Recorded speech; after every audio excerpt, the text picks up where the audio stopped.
রাজধানীর এভারকেয়ার হাসপাতালের কেবিনে মেডিকেল বোর্ডের নিবিড় তত্ত্বাবধানে বিএনপি চেয়ারপারসন বেগম খালেদা জিয়া দেশবাসীর কাছে চাইলেন দোয়া।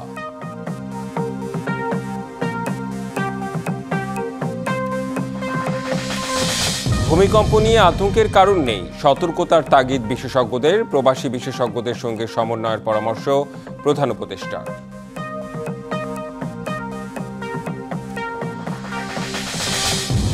মামলার ব্রোকারে পরিণত আইনজীবীরা, মন্তব্য সুপ্রিম কোর্ট আইনজীবী সমিতি সভাপতির। উপযুক্ত প্রশিক্ষণের পরামর্শ প্রধান বিচারপতির।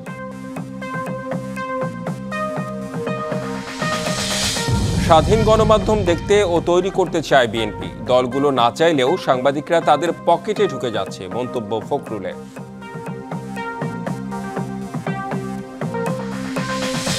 নির্বাচনে কমনওয়েলথের পূর্ণ সমর্থন চাইলেন ডক্টর ইউনূস। ভোটের আগে বেশ কয়েকটি পর্যবেক্ষক দল পাঠানোর প্রস্তুতি নিচ্ছে সংস্থাটি।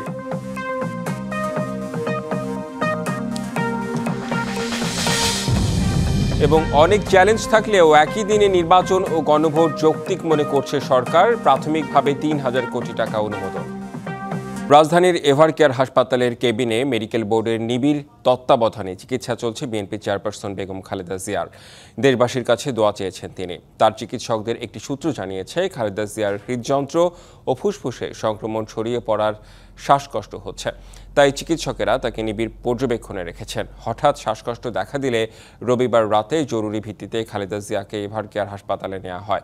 হাসপাতালের বিশেষজ্ঞ চিকিৎসক অধ্যাপক শাহাবুদ্দিন তালুকদারের তত্ত্বাবধানে তার চিকিৎসা চলছে। হাসপাতালে নেওয়ার পর তাৎক্ষণিকভাবে দ্রুত কিছু পরীক্ষা করে অ্যান্টিবায়োটিক সহ প্রয়োজনীয় ওষুধ দেওয়া হয়। খালেদা জিয়ার চিকিৎসকেরা তাকে 24 ঘন্টা নিবিড় পর্যবেক্ষণে রেখেছেন। বিএনপির সূত্রে জানা গেছে, লন্ডন থেকে ছেলে তারেক রহমান ও তার স্ত্রী জুবাইদা রহমান খালেদা জিয়ার শারীরিক অবস্থার সার্বক্ষণিক খোঁজখবর রাখছেন।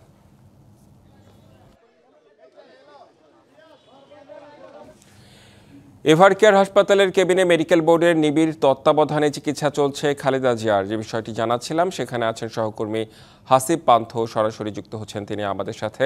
হাসিব পান্থ, শেষ কি অবস্থা আপনি জানতে পেরেছেন বেগম খালেদা জিয়ার? চিকিৎসক কিংবা দলের কারোর সঙ্গে কথা হয়েছে কিনা এখন পর্যন্ত?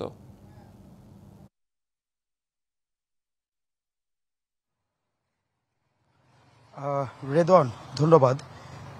যে বিষয়টি বললেন আপনি, দলের কিংবা চিকিৎসক তারা কিন্তু এখনো বের হয়নি। আমরা এখানে অবস্থান করছি বিশেষ করে অনেকক্ষণ যাবতই। তবে সর্বশেষ কথা যদি বলতে হয়, আমি একটু দেখাবো আমার পেছনে যে এভারকেয়ার হাসপাতালটি রয়েছে, সেখানেই কিন্তু অবস্থান করছেন বিএনপি চেয়ারপারসন বেগম খালেদা জিয়া। গতকাল রোববার আর 7:30 নাগাদ কিন্তু তার শারীরিক নিয়মিত যে পরীক্ষা নিরীক্ষা করেন, তার জন্যই কিন্তু তিনি এসেছিলেন এখানে।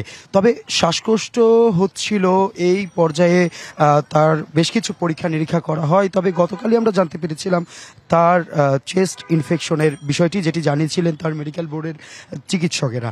তবে আরও বেশ কিছু পরীক্ষা নিরীক্ষা কিন্তু তাকে করানো হয়েছিল। তবে সব মিলিয়ে এখন পর্যন্ত আমরা যতটুকু জানতে পেরেছি, তাকে নিবিড় পর্যবেক্ষণে রাখা হয়েছে এবং উন্নত চিকিৎসা দেওয়া হচ্ছে। যেমনটি আপনি কিছুক্ষণ আগেও বলছিলেন, জনাব তারেক রহমান এবং তার স্ত্রী কিন্তু সার্বক্ষণিক খোঁজ খবর নিচ্ছেন। এছাড়াও বেগম খালেদা জিয়া যিনি, তিনিও দেশবাসীর কাছে দোয়া চেয়েছেন।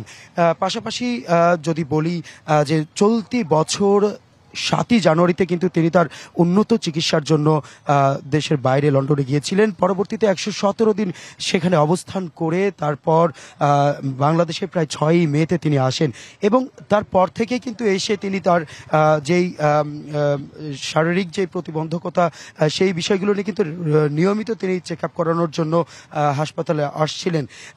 এছাড়াও আরও বেশ কিছু তথ্য যদি বলি, আসলে সবকিছু মিলিয়ে তিনি দীর্ঘদিন যাবৎ কিন্তু আসলে লিভার, কিডনি সহ বেশ নানা রকম জটিলতায় ভুগছিলেন। তবে সর্বশেষ গতকাল হসপিটালে আসার পরবর্তীতে কিন্তু তার এই শারীরিক জটিলতা দেখা গিয়েছে। তবে সর্বশেষ তার ছেলে তারেক রহমান এবং তার স্ত্রী জোবাইদা, তারা কিন্তু সার্বক্ষণিক এ বিষয়ে খোঁজ খবর নিচ্ছেন। পাশাপাশি হয়তোবা কিছুক্ষণের মধ্যে আমরা তার চিকিৎসার মেডিকেল বোর্ড যারা রয়েছেন তাদের সঙ্গে কথা বলবো এবং রাতের সর্বশেষ পরিস্থিতি কি আমরা জানতে পারবো। রেদওয়ান, জানাচ্ছিলাম এভারকেয়ার হাসপাতালের সামনে থেকে। জি নিশ্চয়ই। বেগম জিয়ার শারীরিক অবস্থা সম্পর্কে চিকিৎসকরা যখন ব্রিফ করবে নিশ্চয়ই আপনার মাধ্যমে সেটা আমরা জেনে নেওয়ার চেষ্টা করব। ধন্যবাদ আপনাকে। জাতীয় নাগরিক পার্টি এনসিপিকে বিজয়ী করতে জনগণ অপেক্ষায় আছে, এমনটাই মনে করেন দলটির মুখ্য সমন্বয়ক নাসির উদ্দিন পাটোয়ারি। রাতে রাজধানী শাহবাগে শহীদ আবু সাইদ কনভেনশন সেন্টারে এনসিপির মনোনয়ন প্রত্যাশীদের সাক্ষাৎকারের সমাপনী দিনে তিনি আরও বলেন, সৎ ও যোগ্যদেরকেই মনোনয়ন দিচ্ছে এনসিপি।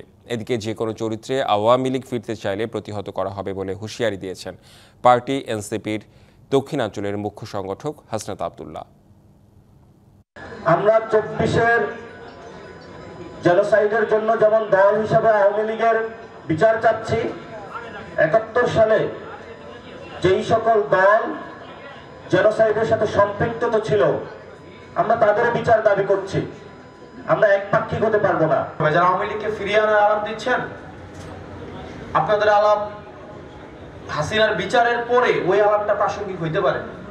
আগে ফাঁসিটা হোক, ফাঁসির হওয়ার পর আমরা এটা বিবেচনা করব যে আমরা আওয়ামী লীগ কি আসবে কি আসবে না, নির্বাচন করবে কি করবে না।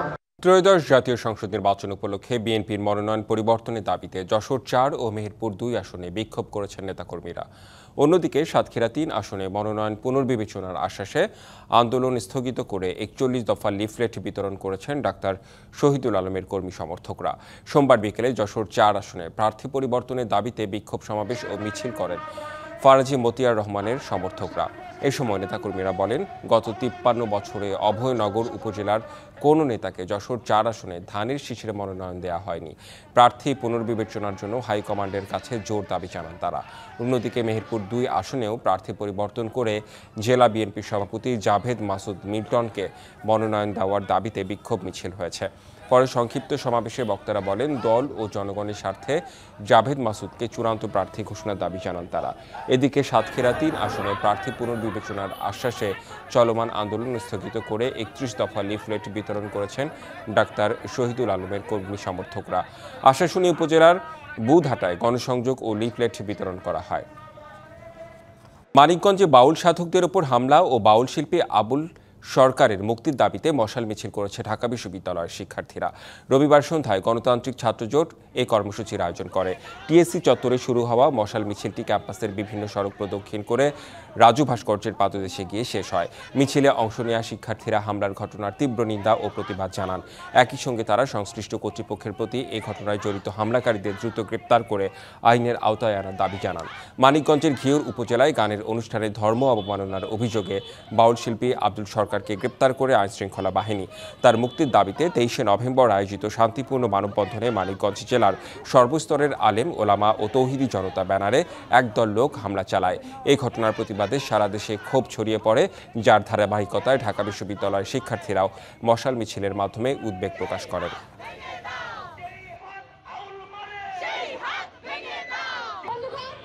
ফেব্রুয়ারিতে ত্রয়োদশ জাতীয় সংসদ নির্বাচন। সারা দেশ প্রস্তুত হচ্ছে একটি অবাধ, সুষ্ঠু ও গ্রহণযোগ্য নির্বাচনের জন্য। কি ভাবছেন সাধারণ মানুষ থেকে শুরু করে আগামীর জনপ্রতিনিধিরা, সে কথা জানাতে ডিবিসি নিউজের ইলেকশন এক্সপ্রেস ছুটে যাচ্ছে সব সংসদীয় আসনে। সোমবার সারাদিন ছিল সংসদীয় আসন 136, টাঙ্গাইল 7 এবং সংসদীয় আসন 137, টাঙ্গাইল 8-এ। ডিবিসি ইলেকশন এক্সপ্রেসে আমরা আছি টাঙ্গাইল 7 আসনে। আমি এই 36 বছর যাবৎ রাজনৈতিক ময়দানে কর্মরত আছি। মির্জাপুরের জনগণের পাশে আমি আছি। জনগণের সাথে কাজ করা, জনগণের উন্নয়নের জন্য কাজ করা, জনগণের কল্যাণের জন্য কাজ করাই আমার জীবনের লক্ষ্য, এবং এটা করেই আমি নিজেকে খুব শান্তি বোধ করি, নিজেকে খুব ভালো মনে করি।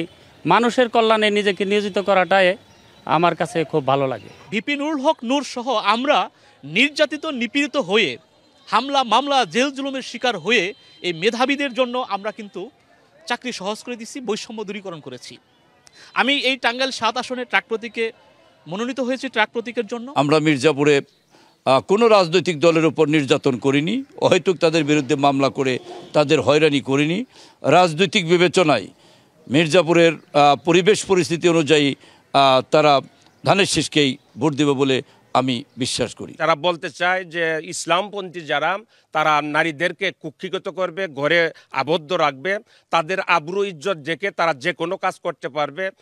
ইসলাম যদি ক্ষমতায় যায়, ইসলামী আন্দোলন যদি ক্ষমতায় যেতে পারে এবং আমাদের 8টি দল যে নির্বাচনী সমঝোতা, এরা যদি আলহামদুলিল্লাহ আল্লাহ তাআলা যদি তকদির দেন, ওনারা যদি ক্ষমতায় যেতে পারে, আমি মনে করি যে নারীদের বাসস্থান, কর্মসংস্থান আরও বৃদ্ধি পাবে। বাসাইল শুক্রবারের মানুষ, সারা দেশের মানুষ যেরকম আশাবাদী যে জামাতের উপরে যে আত্মবিশ্বাস মানুষের মধ্যে, সেটার থেকে আমরা আশাবাদী যে জামাত ভালো করবে, সেটাই মানুষের মধ্য থেকে এই কথাগুলো আসছে। একেবারে ভ্যান চালক, রিক্সা চালক, অটো শ্রেণী, বিভিন্ন শ্রেণী পেশার মানুষগুলো এখন আশাবাদী যে আমরা সবাইকে দেখেছি, এখন একটাবারের জন্য আমরা জামাত ইসলামীকে দেখব। নির্বাচনে আওয়ামী লীগের সেই ভোটাররা অবশ্যই চিন্তা করবেন যে আগামী দিনে কাকে ভোট দিলে নিরাপত্তার সাথে বাস করা যাবে, কাকে ভোট দিলে তারা কোনো হয়রানির মুখে পড়বে না, কাকে ভোট দিলে তারা উন্নয়ন বঞ্চিত হবে না, কাকে ভোট দিলে এই নির্বাচনী এলাকাটা উন্নয়নে আলোকিত হবে। এবং সেদিক চিন্তা করেই আমি বিশ্বাস করি তারা আমাকে ধানের শীষে ভোট দেবে ইনশাল্লাহ। আপনারা শুনছিলেন CSRM-DBC ইলেকশন এক্সপ্রেস। আমরা আগামীকালকে যাব জামালপুর 1 এবং 2 আসনে, সেখানকার রাজনৈতিক দলের নেতারা কি ভাবছেন জনগণকে নিয়ে, সেই সম্পর্কে তুলে ধরব। ততক্ষণ CSRM-DBC ইলেকশন এক্সপ্রেস আমাদের সাথেই থাকুন। যশোরের সরকারি বিএডিসির 2.5 কোটি টাকার সার আত্মসাতের ঘটনায় 3 জনকে আটক করেছে পুলিশ। তাদের কাছ থেকে উদ্ধার করা হয় 22,24,000 টাকা। আটককৃতরা হলেন সুমন মজুমদার, বাবুল দাস ও মাসুম বিল্লাহ। জানা যায় সারগুলো রংপুর, রাজশাহী, নওগাঁ, ফরিদপুর ও রাজবাড়ী জেলার বিভিন্ন গুদামে পাঠানোর কথা ছিল। নির্ধারিত দিনে সারগুলো না পৌঁছানোয় 16 ও 17 নভেম্বর আসামি বাবুল দাস এবং পবিত্র কুমার কুণ্ডু আকিজ রিসার্চ লিমিটেডকে জানান ট্রাক চালকরা সার চুরি করে পালিয়েছে। সন্দেহ হওয়ায় তাদের অফিসে ডেকে জিজ্ঞাসাবাদ করলে তারা এক এক সময় এক এক ধরনের তথ্য দিতে থাকেন। পরে স্টোর অ্যান্ড ইনভেন্টরির অ্যাসিস্ট্যান্ট ম্যানেজার ইমরুল কায়েস বাদী হয়ে মামলা দায়ের করেন। তারা সবাই বিএডিসির ডিলার আকিজ রিসোর্স লিমিটেডে কর্মরত ছিলেন। অনূর্ধ্ব 17 এশিয়ান কাপ বাছাইয়ে ব্রুনাইকে 8-0 গোলে উড়িয়ে দিয়েছে বাংলাদেশ। বাছাইয়ে এটি বাংলাদেশের দ্বিতীয় জয়।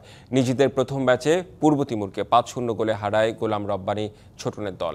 চীনের ইয়ংচুন স্পোর্টস সেন্টারে অনুষ্ঠিত এই ম্যাচে প্রথমার্ধে 4 গোল দিয়েছে বাংলাদেশের ছেলেরা, দ্বিতীয়ার্ধে হয়েছে আরও 4 গোল। জোড়া গোল করেছেন রিফাত ও অপু, একটি করে গোল করেছেন মানিক, আলিফ, নাজমুল ও বাইজিদ। গ্রুপ চ্যাম্পিয়ন হতে পারলে সামনের বছর সৌদি আরবে এই টুর্নামেন্টের মূল পর্বে খেলতে পারবে বাংলাদেশ। বুধবার গ্রুপ পর্বের তৃতীয় ম্যাচে বাংলাদেশের প্রতিপক্ষ শ্রীলঙ্কা। 6 দলের গ্রুপে বাংলাদেশের শেষ 2 ম্যাচের প্রতিপক্ষ বাহরাইন ও স্বাগতিক চীন।